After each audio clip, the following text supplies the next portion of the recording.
So today I wanted to talk about the mother, father, parent wound. Okay.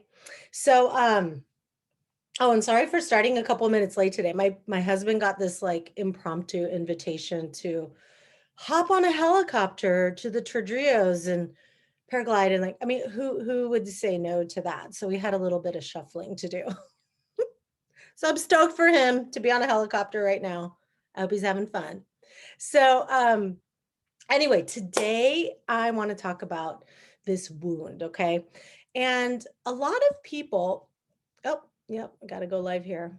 Um, So, a lot of people think of like all traumas as equal in terms of their potential, right? Effect on our psyche.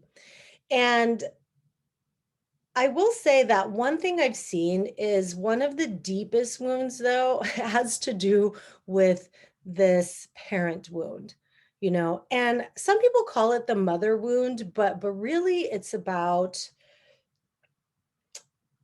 who was your primary caregiver, right? Who did you spend the most time with?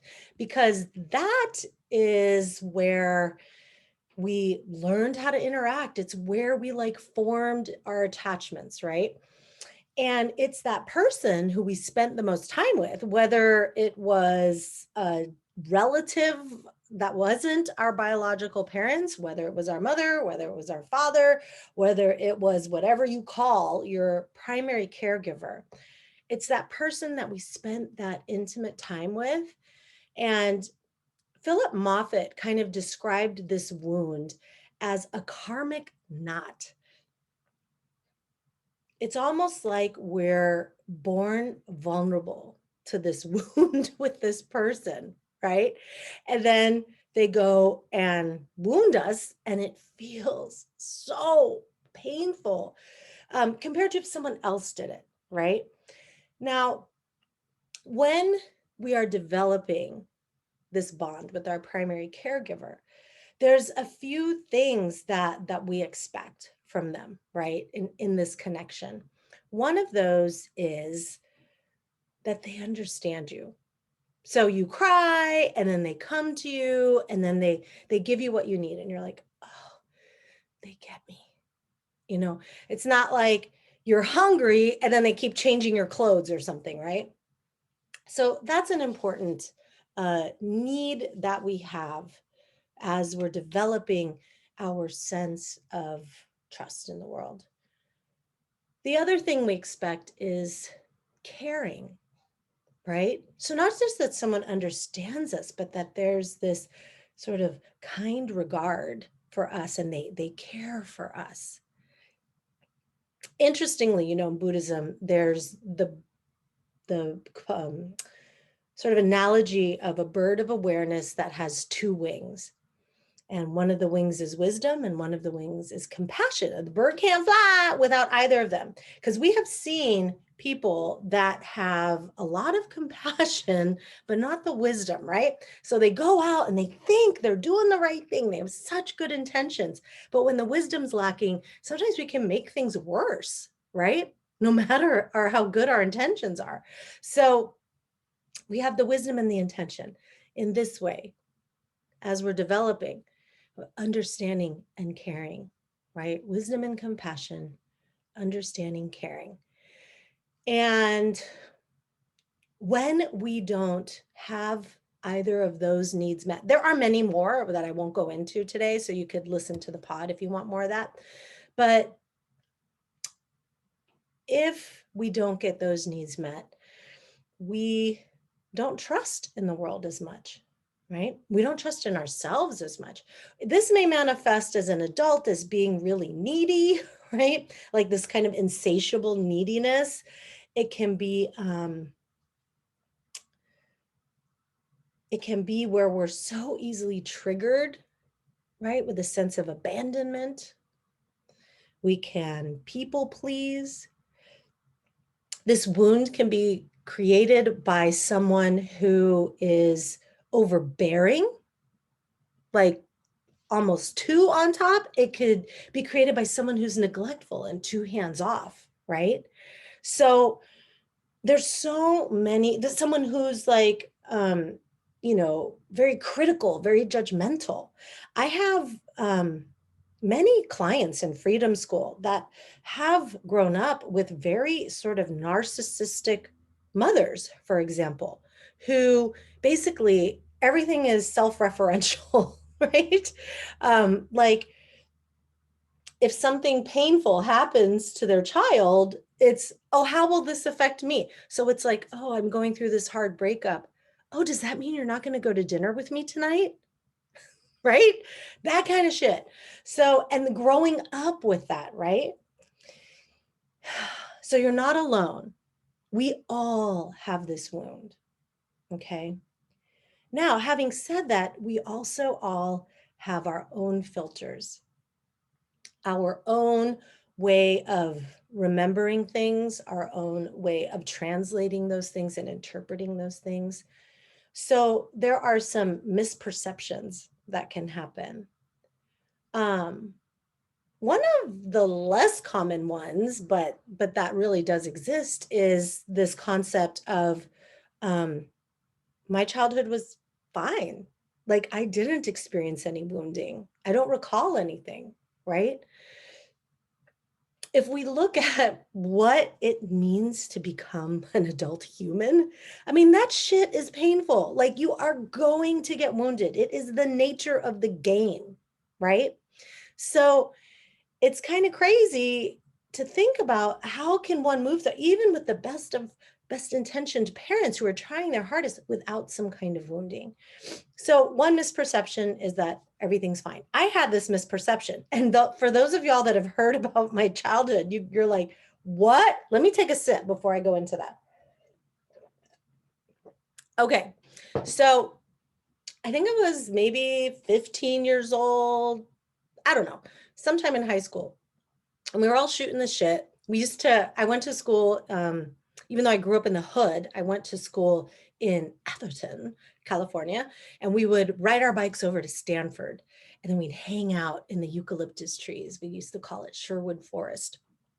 And we would hang out there and we would read some of our books that were required, like Catcher in the Rye and stuff. We'd read them out loud and take turns. It was super fun. You could see why I love school. Anyway, so we were out there, and one of my friends had said, so how and in what ways were our childhoods fucked up? And everybody went around and was sharing that. And then it came to me, and I was like, actually, mine was okay. Like my childhood was pretty good. And even though we didn't have a lot, I'm good. Like I wasn't really wounded in any way. And he just straight up looked at me and was like, that is such bullshit. And I was like, what do you mean? And he's like, that is such bullshit. Like you must have had that. Like your mother abused, your father is schizophrenic and goes out and does crazy shit all the time. You grew up in the ghetto with drive-by shootings. Like, how could you be saying that right now? And I used to think it was because I had some kind of like enlightened awareness on, right? Like some kind of an enlightened awareness of like, oh, in the big scheme, I understand the ultimate intentions. But the reality is a 7-year-old is not doing that. And I was indeed really, really affected by that, right? So I had a misperception of my wound. And I ignored it for a long ass time. I like turned 18, got the fuck out of the house, went to college. I went to UC Santa Cruz. It was only like 45 minutes away, but I was like, I am not living at home. I moved. I went to somewhere far enough that I kind of had to live there because it was through the mountains and everything. And I just forgot about it. But you know what? It arises. I guess where it likes to arise in our relationships, right? In our relationships. And so that's one misperception. Another misperception that we have is that we are broken somehow, or that this is some ugly part of ourselves that we have to hide. And in reality, we all have this. So you are not alone. There's that common humanity element, right, to our wounds. like we all have experienced this, not in a way to minimize the effects of that wound on you, but to rather say, okay, I am not alone in this. This is where our self-compassion practice really comes in, right? Because what we ultimately need to do is come to terms with our wound, right? And then we need to revision our experience of that wound. So, one way, like in Freedom School right now, it's June, we're doing writing your new life story. But what's really happening when you really analyze that, it's the person who's experiencing that story again is different. And Philip Moffat says that too. He's like, it's not so much that the experience changes, it's that the person experiencing the experience has shifted. The way we relate to the experience has shifted. And our practice is so important with that, right? Our mindfulness practice, our meditation practice, because it helps us start to be able to take a step back and have a different experience with that, right? We have a different experience with that wound. So we can become aware of the stories we tell about it, right? Oh, I grew up, my parents were abusive. That's why I have no confidence. That's why my mom was angry. And that's why I get pissed off in all my relationships. That's one of my stories. And so, like all of these things, right? And then we can say, okay, instead of looking at this as a way of poor me, I had this wound, we can say, wow, oh, I had this wound. How do I want to use this experience now? Now, before we go all spiritual bypassing and being like, all traumas are a gift and all traumas are meant to be, I'm not saying that that's what this is, okay? I'm saying that if you have a wound and if you're ready, you get to decide if you're ready. You could choose to have a different relationship with that wound, just like we could choose to have a different relationship with anything in our lives, right? We can choose to have a different relationship and we can say, all right, I am now going to choose a different way to relate to this. And what's awesome when we do this is it frees us of being hooked emotionally around that wound, right? We can start reacting differently when the memories come up, when our primary caregiver does something that triggers us, that reminds us of that, when our partner does something that triggers that, right? And the pod is a long one this week that's going to drop tomorrow. So I really want you to listen to that because I don't have the time to like dive into all the details of that today. But I will say that, and for those of you that are parents, you can relate to it from your perspective as being a parent now, but it's really important to apply that same awareness to our primary caregiver, that they are more than the label of parent, right? They are more than all of the actions and tasks and expectations that we have of them as like mother, right? So my practice was so strong when I was diagnosed with cancer for the first time. I had renal cell carcinoma. And I was before I got it, I was meditating a lot, meditating regularly, reading Dharma textbooks, like going to retreats and things. And so when I was diagnosed, I was in a very good place, probably like as good of a place as I could be at that time. And then and then at that time, I was also starting to shift my relationship with my mother, who I had had a very fraught relationship with because she was abusive. And I was so able to see her as a human being, right? So, I mean, think about your primary caregiver, whether that was your dad or your mom or another caregiver. They were born just like you with all of this awe for the world, with their own dreams, with their own path that they were supposed to take outside of what was expected from the eyes of their child.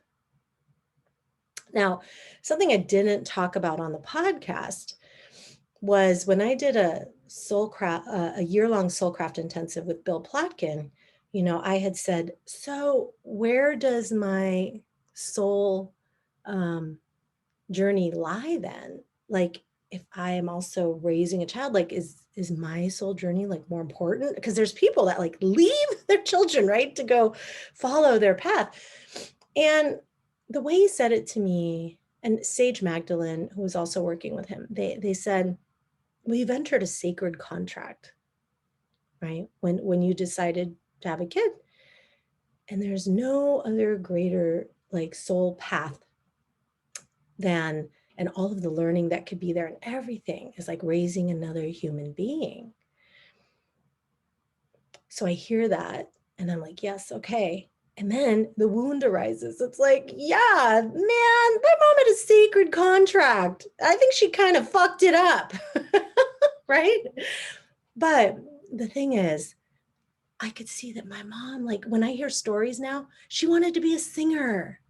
She had like left her village in the Philippines to go to Manila. I was gonna like be a singer. And then, you know, falling in love. And she wasn't allowed to date until she was like 25 because she was the oldest daughter. And so there's like all of these things. I pictured her like wanting to just be this human before I existed, right?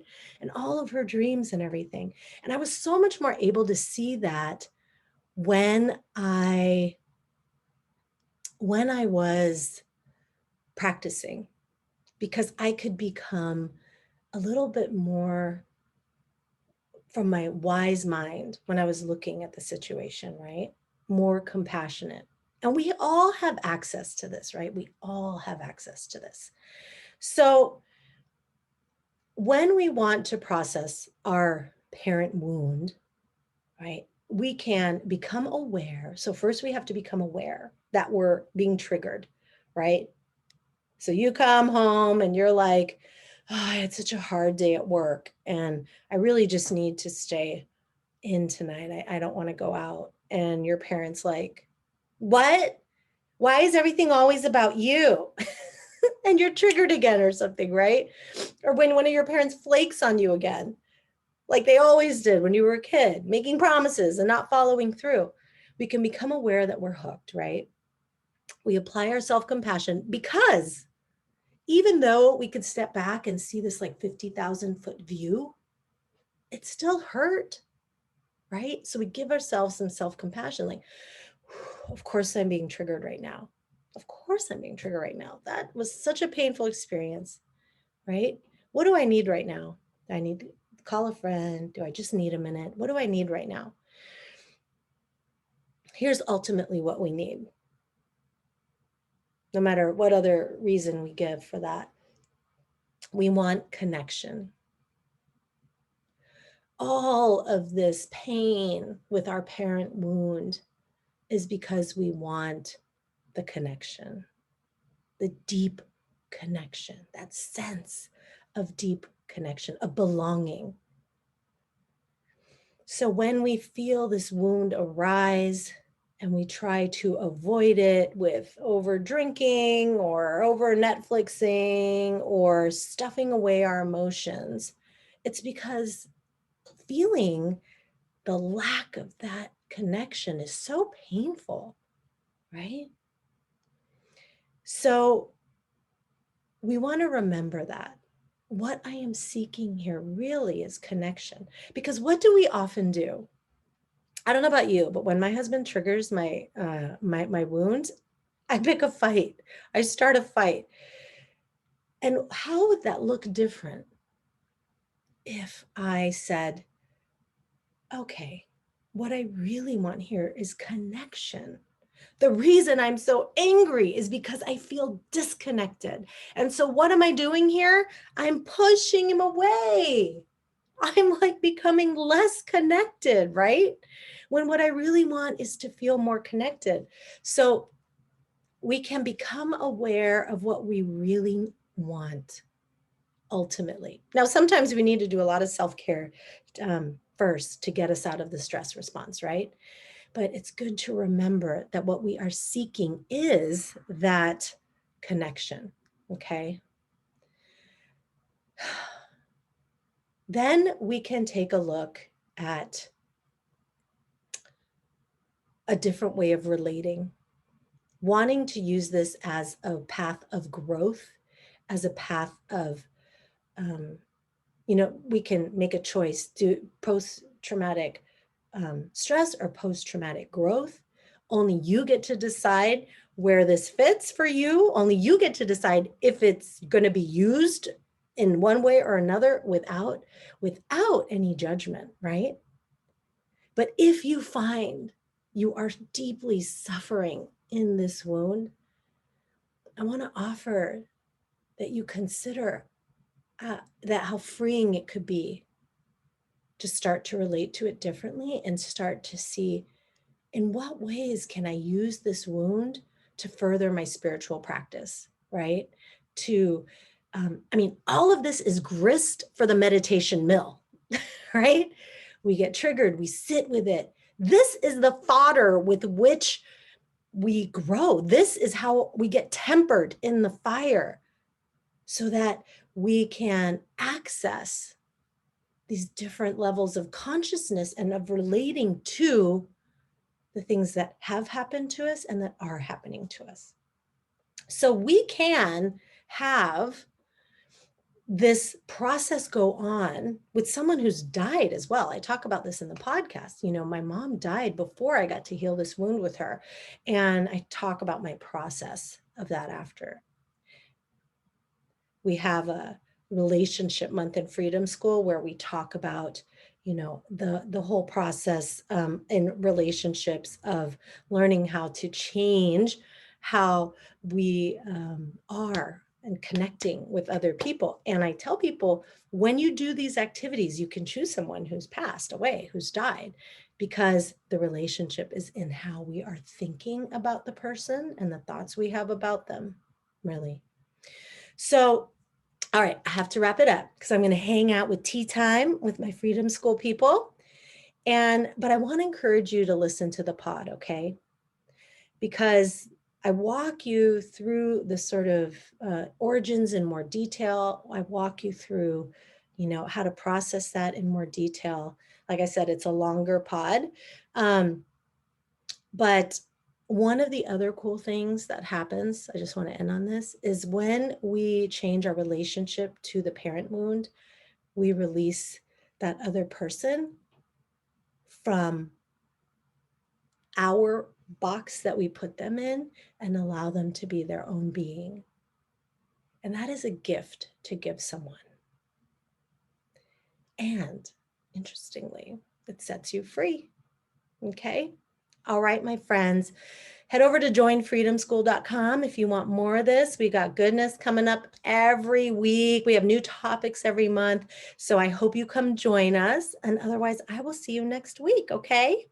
Okay. Bye, y'all.